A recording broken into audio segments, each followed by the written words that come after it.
হযরত আবু হুরায়রা রাদিয়াল্লাহু তাআলা আনহু থেকে বর্ণিত, তিনি বলেন, আন আবি হুরায়রা রাদিয়াল্লাহু তাআলা আনহু قال أن النبي صلى الله عليه وسلم قال يكون في أمة المهدي إن قصر 7 وإلا 8 وإلا 9 تنعم أمتي فيها نعمة لم ينعموا مثلها।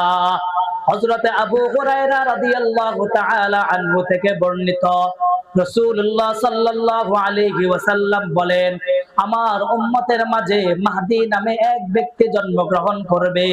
তার খিলাফত কালে হয়তো 7 কিংবা 8 বছর কিংবা 9 বছর তিনি খেলাফত পরিচালনা করবে।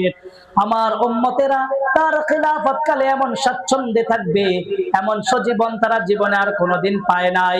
আসমান থেকে প্রয়োজন মতো বৃষ্টি হবে, জমিন থেকে প্রয়োজন মতো আল্লাহ পাক রব্বুল আলামিন ফসলাদি উৎপন্ন করবেন এবং এত সম্পদ দুনিয়ার জমিনে হবে।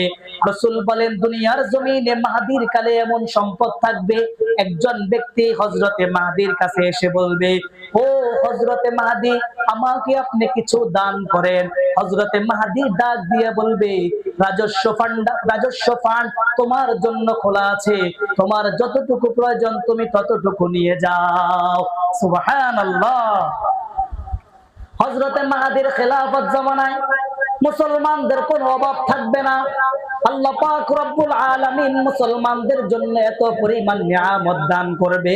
একজন মানুষ যখন হযরত মাহদীর কাছে এসে বলবে, ও হযরতে মাহদী, আমার কিছু সম্পদের প্রয়োজন, আর হযরতে মাহদী বলবে, যাও যাও যাও, আমার রাজস্ব ফান্ড তোমার জন্য খোলা আছে, রাজস্ব কোষাগার তোমার জন্য খোলা আছে, তোমার যতটুকু প্রয়োজন তুমি ততটুকু নিয়ে নাও। সুবহানাল্লাহ।